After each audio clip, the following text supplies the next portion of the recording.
খোলা পরিবেশে বাথরুম করতে কি আরাম। সংসার আমার ভাল লাগে না, সংসার। আমি কি দেখতেছি ভাই? আপনি কে?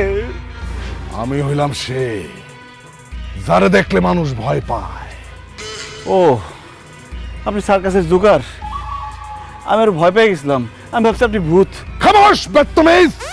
আমি সার্কাসের দোকান না, আমি হইলাম ভূত, সত্যি সত্যি ভূত। ও মা গো, কি বলতেছেন আপনি? আপনি সত্যি সত্যি ভূত? আপনি এত রাত্রে এখানে কি করতেছেন? আপনি এখন ঘুমান নাই কেন? আমি ভূত, আমি ঘুমাই না, আমি মানুষের চোখের ঘুম কেড়ে নেই। বুঝতে পারছি, কিন্তু এত রাত্রে আপনি আমার কাছে কি মনে করে ভূত ভাই? এই বেটা, কিসের ভাই? ভূত আব্বা বল। আচ্ছা আচ্ছা, ঠিক আছে ঠিক আছে ঠিক আছে, বলতেছি। ভূত আব্বা, আপনি এখানে কি